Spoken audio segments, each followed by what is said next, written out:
We can't possibly start the new year a few months in without doing one of these best and worst compilations. Because clearly my opinion matters and is super important. I mean, you are watching this video right now, so you know. But in all seriousness, I really enjoy doing these lists as a sort of overview of the entire year. I've seen a lot of films from the past year, many good, many not so good, and many somewhere in between. Though something very important to keep in mind is that I have not seen all of the movies released in 2019 as much as I would have liked to. It was a crazy year, and there are many I unfortunately missed. So if there's a film that you feel incredibly strongly should be on one of these lists, odds are I probably didn't see it. Some of these I've done reviews for already, others I'm planning to review in the future, and remember, this list is entirely subjective. You might not agree and choose other films for these lists, or believe some don't belong where I personally rank them. And that is totally fine. It's okay to be wrong.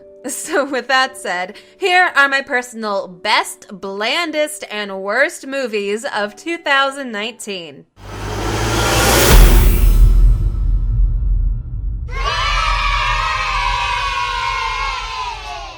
Adam Sandler was actually in a well-written, critically acclaimed film? I know, I can't believe it either. This is his best performance, I think, ever. It's amazing what he can do with an actually good script that isn't comprised primarily of potty humor. Going from the king of moronic farce to absolutely totally deserving of an Oscar nomination, which he was definitely robbed of, this is the hill I'm prepared to die on. Anyway, so yeah, Uncut Gems. So rarely is a film's sound design as effective as it is here, with characters speaking over each other frequently throughout the movie, and it's so damn stressful. It's so fast-paced that it never really pauses to let you take a breath, getting you all worked up and on edge just like Howard is throughout the film. It starts right in the middle of a bad situation for him. He's already got these scary loan sharks after him from some gambling debts before the movie even begins. And the entire time, we're trying to root for this guy as he keeps making terrible decisions that don't work out in his favor and digging himself into a deeper hole, all the way throughout the film until a very sudden and shocking end. This is a wonderful movie that shows just what this goofball most people wrote off long ago can actually do. I don't think Uncut Gems would have worked nearly as well with any other actor as the lead, even though Howard isn't a good guy. He's kind of a scumbag, actually, who puts himself and his family at risk, making stupid decisions without a second thought. There are worse people after him, sure, but there are times where I can't help but think this guy deserves every bad thing that happens to him. But then seeing him break down once he realizes how deep of a hole he's dug himself, it turns around and you start to feel bad for him.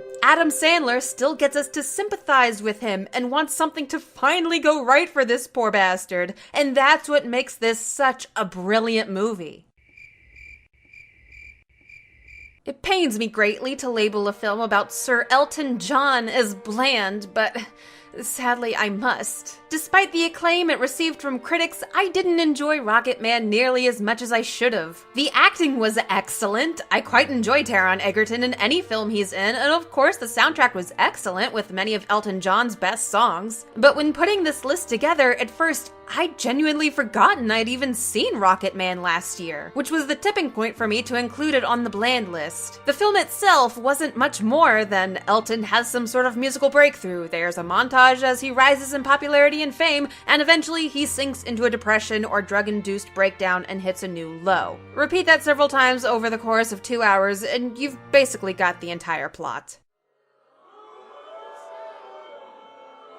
I'm not sure what I expected from a cheesy holiday film that has a plot based entirely off of a song, but I certainly wasn't anticipating Last Christmas to bring a quite literal take on the line, "Last Christmas, I gave you my heart," with the poor struggling female lead, played by post-Game of Thrones Emilia Clarke. Oh, poor girl went from one dumpster fire with season 8 to another, who had a heart transplant and hallucinates about the man whose heart she received, but she doesn't know he isn't truly there, and that's essentially it until the sudden uplifting end of the movie because it's Christmas, so you're gonna be happy, damn it. I left this film feeling more confused than anything. Like, is the guy a ghost that's haunting her? Is she going crazy, imagining a man she's never known before but somehow creates hallucinations of him in her mind anyway? Who knows? I guess we're supposed to just accept that this character is essentially insane because it's the holiday season, so it's a joyous time and we want this woman to be happy despite for some reason being mentally linked to a dead man she's never met because his heart is inside her. That's definitely how that works. I get what they were going for, and Last Christmas isn't a complete failure all around, which saves it from a higher spot on this list, but it's so cliche and predictable and forced. Just listen to the actual Wham song Last Christmas on repeat for 103 minutes. It'll have the same effect to put you in the holiday spirit, but without having to sit through this contrived mess of a plot.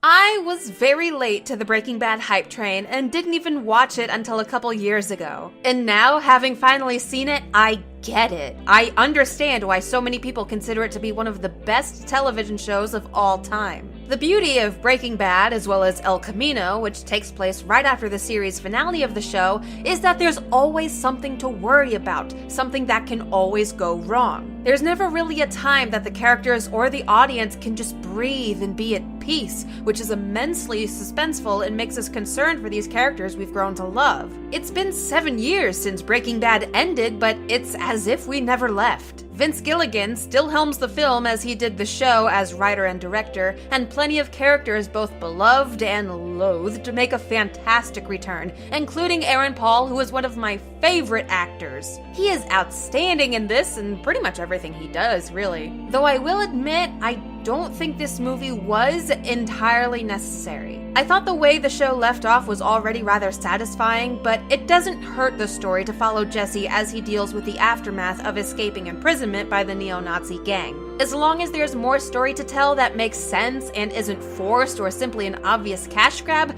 then I don't see anything to complain about. And if anything, this just gave me an excuse to rewatch Breaking Bad yet again, and I certainly can't be mad about that. I've seen plenty of shark flicks written by people who clearly don't actually know anything about sharks, but the majority are campy B-movies slated for direct-to-video or the Sci-Fi Channel and often aren't meant to be taken seriously. Just some dumb, gory fun with some very toothy fish. And then there's 47 Meters Down Uncaged, the sequel to the still not fantastic but decent 47 Meters Down, despite being similar only in name, no characters, settings, scenarios, none of it's the same. These characters don't even dive 47 meters underwater. Johannes Roberts, the director and screenwriter, just wanted to try to capitalize off the moderate success of his first movie. So this is somehow a movie with everyone involved putting their best effort forward and taking 100% seriously, and what we got was teenage characters literally setting themselves up for disaster, fake out jump scares, a predictable plot the entire way through that somehow seems to slog through the entire duration and simultaneously rush, cartoonishly bad CGI, and sharks that defy all aspects of physics and biology. To be fair, I did get plenty of enjoyment as I watched this film in theaters, but not for reasons that were intended. Instead of being terrified, I was laughing throughout the movie, which is probably the worst case scenario for a horror thriller film. I mean, come on, there was literally a screaming fish. Do I need to say more than that? I don't get why people hate this so much. Everyone loves a terrifying horror flick. Wait, what? You mean, it's not? Oh. Well, then, yeah, it's bad. There's just some things that should never be adapted into film, and Cats is the antithesis of that statement. I'm genuinely concerned some of these big-name actors may never work again after this critical and financial bomb. It looks horrible, it sounds horrible, just all sorts of unpleasant. What can be very loosely called a plot for this movie is mainly comprised of introductions of all these different cats who each have one particular personality quirk, and they're all competing to die. That's it. That's basically the gist of this fever dream of a movie. I will forever wonder how an entire room of people watched this movie and said, yep, that's it, that's our vision, release it. But the reason it's not at the top of the worst list is because there is something strangely fascinating about it. Though not in the category of it's so bad it's good, but it could provide some more enjoyment with some shots of your liquor of choice and or a few hits from an herbal substance beforehand. Not that I would know this from experience, of course.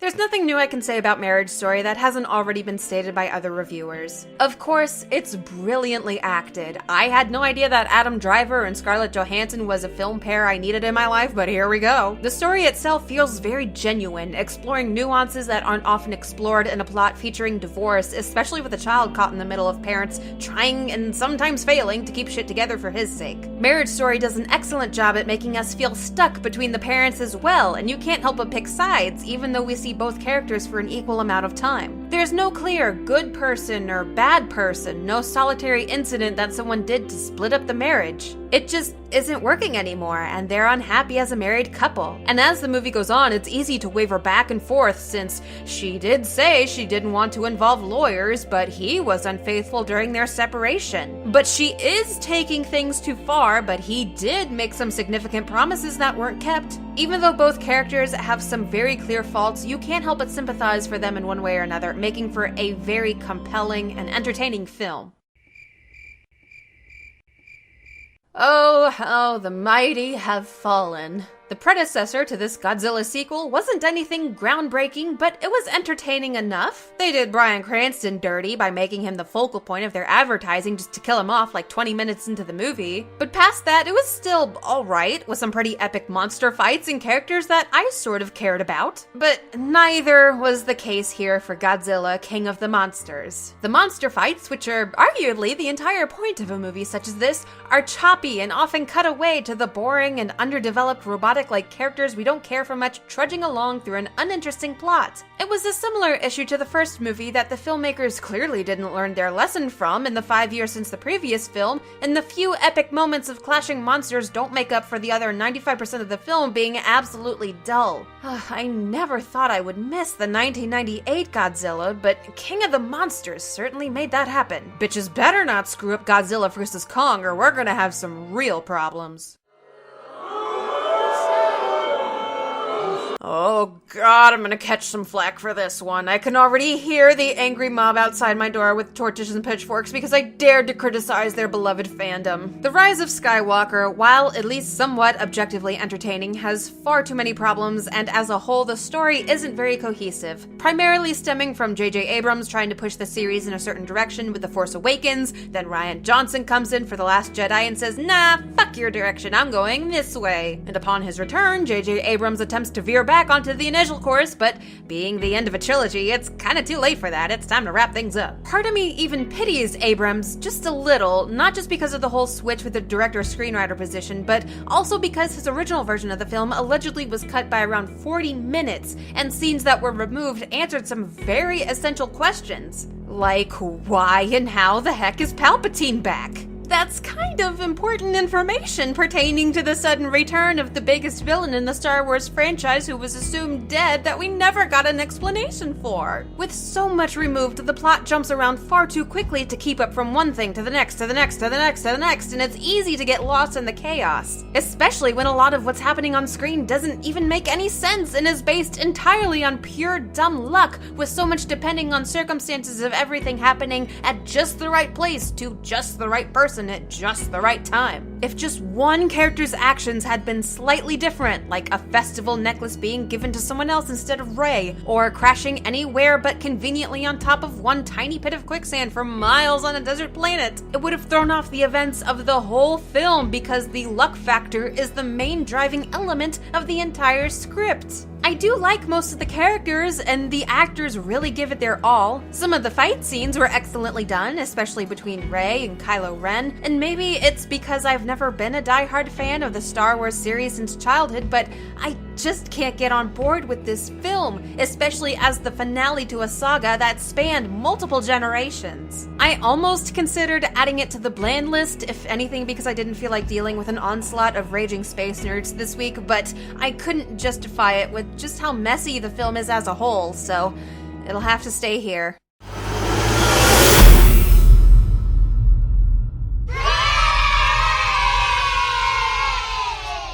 can understand why some people may take issue with Jojo Rabbit because it is a comedy with a setting during World War II in Nazi Germany, but personally, I feel like those people are missing the point. This movie doesn't try to put a positive or humorous spin on such a tragic event. It's about the war seen through the eyes of a German child. His father is out fighting for his country. He idolizes Hitler after his rise to power. So Jojo not only willingly, but enthusiastically eats up all the Nazi propaganda with blind fanaticism. A couple of the characters are a bit over the top and annoying. Rebel Wilson's character particularly grates on my nerves, as she does in most of her other films. But even so, we can still see the ridiculousness of the Nazi ideals and methods, and it does make for some genuinely funny moments as the movie goes along. But then, something happens about 2/3 of the way through the film that has some very slight foreshadowing earlier on, but the revelation is so sudden, so heart-wrenching, and such an emotional punch in the gut.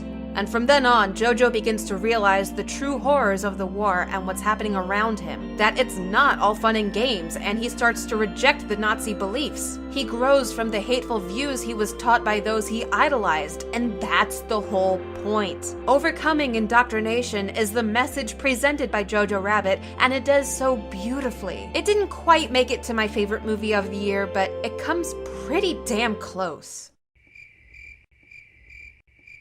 As if pissing off one stubborn fandom wasn't enough, now I've gone and provoked the Marvel stans as well. I almost included Captain Marvel lower on the worst list, but then I thought back and decided it wasn't quite so terrible as it was just meh. It's in no way related to Brie Larson or the stupid controversy going on shortly before the movie was released that upset every incel who had their poor fifis hurt so badly they bombed Rotten Tomatoes with negative reviews before the film was even out, to the point where the site had to remove that feature. Brie Larson has proven she is a capable Oscar-winning actress. Whether she met the standard of what some had envisioned for this adaptation or not, she herself is not the problem here. The character she portrays, Carol Danvers, has the personality of a wet paper towel and barely acts as more than a plot device in her own film, being moved around for the purposes of all other characters involved in some vague galaxy-wide race war because the writing is so exceptionally lazy and inconsistent. With such a baffling amount of plot holes and continuity issues to the rest of the series, it makes me die a little inside. Everyone around her keeps saying that her emotions are her biggest problem, but we get almost none of that, since they equivalate emotions to using her powers because they don't want her to, without an ounce of any sort of character shining through. She, and by proxy us as the audience, have to be told everything about her personality and who she essentially was before she got amnesia, her talents, her piloting skills, her friendships. We see none of that. It's just told to us as it is to her, and we just have to accept these labels as fact without ever seeing so for ourselves and move on. If you're going to do an origin story, that means doing a decent origin on the character you're origining. But I guess I shouldn't expect any less from a movie that decides to introduce the Marvel equivalent of Superman in a prequel, and then has to phone in some half-assed excuse to why she hasn't been helping the entire time. She gives Nick Fury a pager at the end and instructs to only call her when it's an emergency, so I guess the numerous times the world was about to be destroyed throughout the entire series doesn't qualify as an emergency. Not the rampage from an alien army on New York. Not a psychotic robot nearly succeeding in obliterating all life on Earth. Not even Thanos? The writers did not think anything through when making Captain Marvel, and it's relatively entertaining at face value, sure, but taking 2 seconds to think about choices made and what's happening makes the whole thing fall apart, and it's just pointless. The first female-led MCU movie could have and should have been so much better, but it wasn't. Ah, the unnecessary sequel to a movie that should have never existed and spits in the face of its source material. My expectations were rock bottom, and yet I was still disappointed at how Maleficent Mistress of Evil manages to tarnish such classic characters. Even if we disregard the animated original, it still doesn't even hold up to the title. Might as well rename it from Mistress of Evil to Mistress of Moderately Perturbed at People Trying to Fuck with Her. The villain is revealed within the first 10 minutes, so there's absolutely zero suspense when shit starts to go wrong. It's not possible to question if Maleficent did this terrible thing everyone is accusing her of because we've already learned who the actual bad guy is. I get it, Disney's target audience is primarily children, but my god, that doesn't mean the most basic elements of filmmaking have to be tossed out the window. Plenty of other Disney films, both old and new, are brilliantly made and will hold up for years to come, while Maleficent, Mistress of Evil, and its predecessor will fade into obscurity and be quickly forgotten. Before we get to my top choice for best, blandest, and worst films, I want to talk about some honorable mentions for each category, those that didn't quite make the cut in one way or another, but I still want to briefly talk about. Of course, it's difficult to say anything bad about a Pixar film, and I really love Toy Story 4. I laughed, I cried, I had all the feelings. It was excellently made and all around a good time. But I just could not justify including it in the top 5 best, primarily because of what it does to the third Toy Story movie. The ending to Toy Story 3 was incredible and emotional as we said goodbye to the beloved characters many of us grew up with. So then making this return to the franchise, I couldn't help but think, oh, now we'll have to do this all over again. So it ends up feeling a bit hollow, experiencing the same farewell we already did in the previous installment. But that being said, I do prefer this ending better. The animation on the toys and environment looks so realistic, and I feel this is the better finale to the Toy Story series. Though since it is the second one we've had, I just couldn't include it in the top 5 best. Before Avengers Endgame, I hadn't seen most of the Marvel Cinematic Universe, so I had to binge watch it in the few weeks leading up to the release, and out of all of them, my favorite was by far Infinity War, because it's amazing to see all these characters finally coming together in the most epic ways, with intense battles, a surprisingly coherent story for having so many people crammed into one movie, witty interactions, and actually taking emotional beats to process their failures and losses, which not all movies do. Everything that made Infinity War fantastic still holds true for Endgame. It's very character-driven, which makes for some of the best films in this franchise, something that other movies in the MCU could certainly learn from. Anyway, the only thing that kept it from officially being on the best list is because movies that incorporate time travel into the story tend to get rather messy. Plot holes are created with no suitable explanation because traveling through time makes everything unnecessarily complicated, and sadly this applies to Endgame. Though it is still great and thoroughly entertaining, I could watch that big fight scene at the end for days at a time. It goes without saying that much of the original Dumbo, released in 1941, wouldn't exactly work in a modern film. So it was expected there would be some significant changes in yet another Disney live-action remake. What wasn't expected was for the filmmakers to nearly double the runtime of the original animated film and add a convoluted plot about some evil theme park owner trying to buy out the circus and doing other various evilly evil things. Which I gotta say, of course the remade material is rather bland on its own, but Disney adding a villain who wants to buy out a family-owned establishment, sending the message that big business is bad, capitalism is bad, it's a bit on the nose, if you catch my drift. But the movie itself, it still isn't all that exciting. It focuses more on these boring humans they try to force us to care about rather than the cute baby elephant, so it essentially defeats the purpose of the whole film in the first place. I was a huge Pokemon fan as a child. I collected thousands of cards, watched the anime religiously, so I was hoping that Pokemon Detective Pikachu would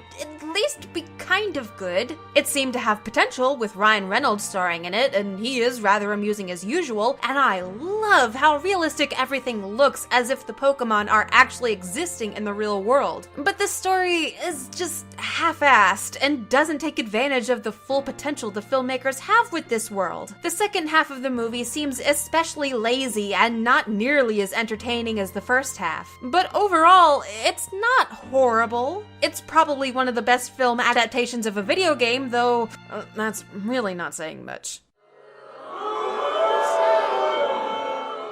Okay, listen, I know I've upset a lot of people today, and y'all are gonna be extra baffled at this one, being a diehard Disney fan myself, but let me explain. I wanted to love this movie. I honestly and truly did. I wasn't thrilled when a sequel was announced because I felt that the first Frozen had a great ending. But the trailer gave the impression of a darker and more intense movie, so I was immediately on board. However, it didn't exactly pan out. Many shots from the trailer weren't even in the film, particularly ones that were especially exciting and dramatic. I certainly wasn't expecting perfection. The first movie had its problems, but it was still good. This time there's so many plot holes, especially a huge one at the end, plot threads that are suddenly dropped and never mentioned again, and it also seems that the filmmakers have forgotten all of the lore from their own movie they previously confirmed. Just tossed it all out the window so this movie could exist and they make more money. It's not all bad. The animation is fantastic and probably my favorite part of the entire film. At first glance, it looks the same as the previous movie, but there's so much more attention to detail. Also, Into the Unknown is a freaking bop. I didn't think they could top Let It Go, but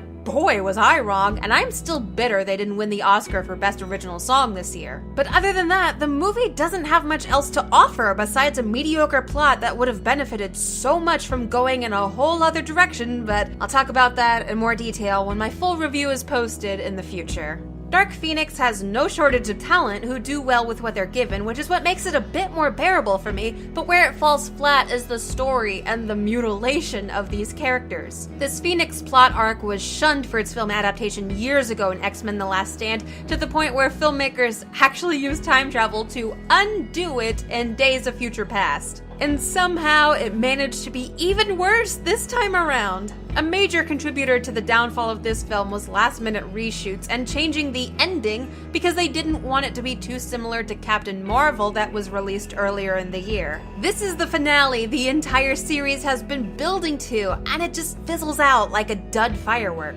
And it's so unfortunate because the Phoenix storyline is quite fascinating, but people keep handling it so poorly in film. Most of the action scenes were rather messy, except for the train sequence towards the end, which I enjoyed, but by then, it's too little too late. Here we go, the moment we've been waiting for, my top choices for best, blandest, and worst films of 2019.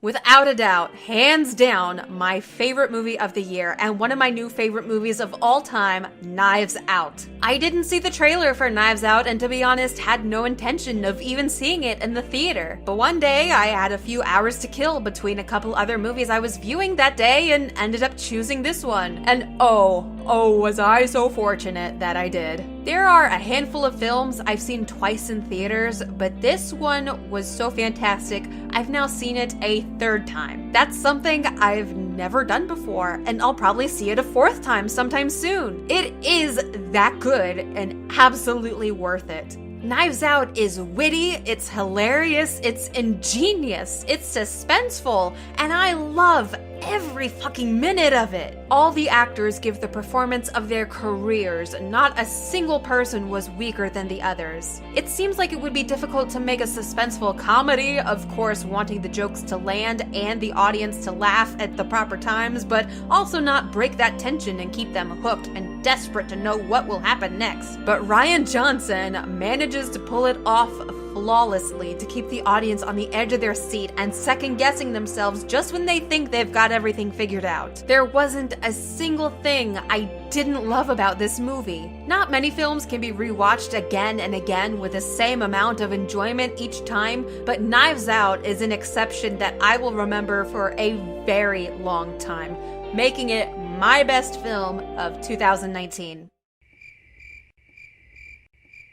The visuals are certainly amazing for The Bland King, or I guess I should say, The Lion King, but photorealistic animation doesn't make up for the fact that this is nothing more than an inferior ripoff of a much better film. If anything, the realism is more of a hindrance due to the fact that animals are incapable of expressing any sort of emotion or personality, one of the biggest contributions to the success of the original classic. Every facet, from the characters to the music to the setting, was outstanding in the original, and this one is just The only thing that keeps it on the bland list as opposed to the worst is that it copies the original excellent story nearly shot for shot. So the plot itself is fine, the voice actors do a fairly good job as well, so they are fine, but the overall movie just doesn't have the same heart and passion as the original classic.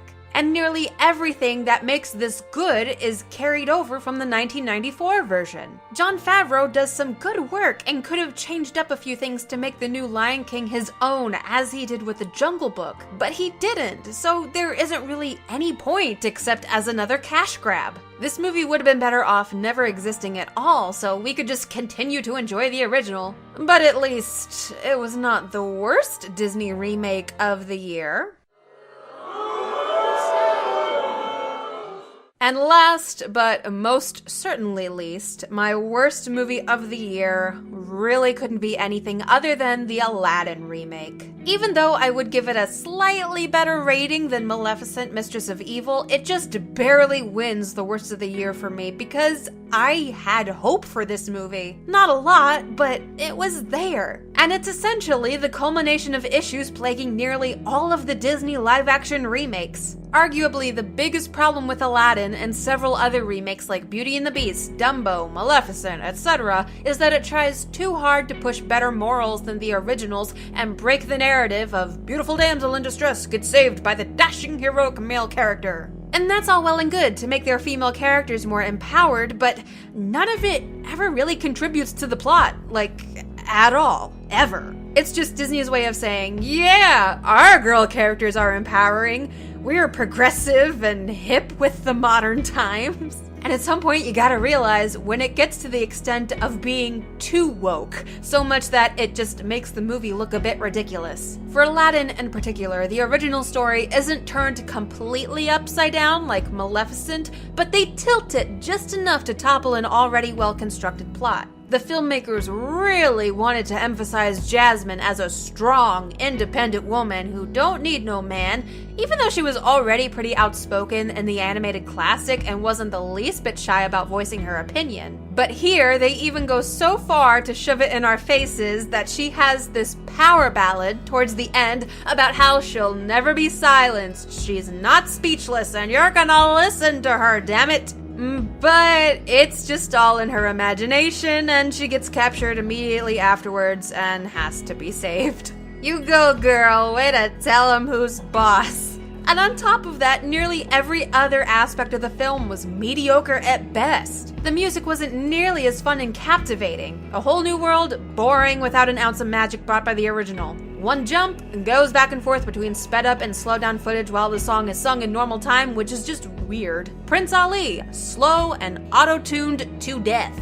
The story was bogged down with new, unnecessary side plots, and most of the characters were just dull copies of their animated counterparts. Aladdin seemed awkward and uncomfortable the entire time. Jafar was more unintentionally funny than menacing. And, well, we've been over Jasmine already. Ironically, the one aspect of this film I was most worried about, Will Smith as the genie, was the most enjoyable part of the whole movie. Not that he would have ever been up for an Oscar or anything. Obviously, everyone knew he could never hold a candle to Robin Williams' performance, but I do appreciate that Will Smith didn't try to copy the role from the original and instead made his own version of the genie. That's really the only positive thing I can say about Aladdin, and I understand plenty of people love this movie. That's cool. I'm not trying to take that away from anyone. But I just hate it more than anything else I've seen in the last year, to the point where I feel like I went easy on this movie in my original review when it was first released, and even then, I still wasn't very nice about it. And with that, those are my top 5 best, blandest, and worst films of 2019. Remember, once again, it is entirely subjective, so let me know which movies were your best and worst of last year. I'm excited to see not only what this new year brings, but this new decade. There's already been a handful of interesting releases, both good and bad so far. Movie Mondays will resume 1 per week as usual starting next week.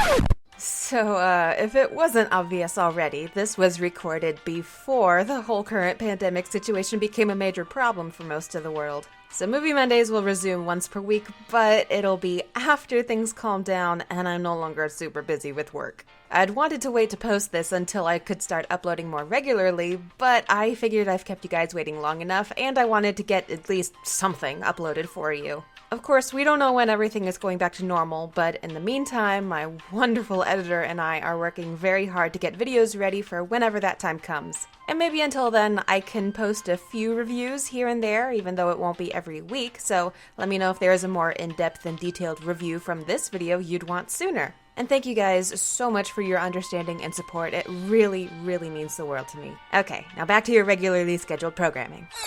Though this time, I will be waiting until films are released on home media to review them, so I have a decent amount of material to include in each one. I know for some it would be preferred to have reviews posted as soon as possible, but I would much rather improve the quality of my videos than rush them out to keep up with the hype train. Maybe for some big releases I could do a quickie review as soon as the movie's out if you guys want something to think about. But thank you very much for watching. If you enjoyed this video, please leave a like and subscribe if you have not already, and until next time, I will see you guys later. Bye!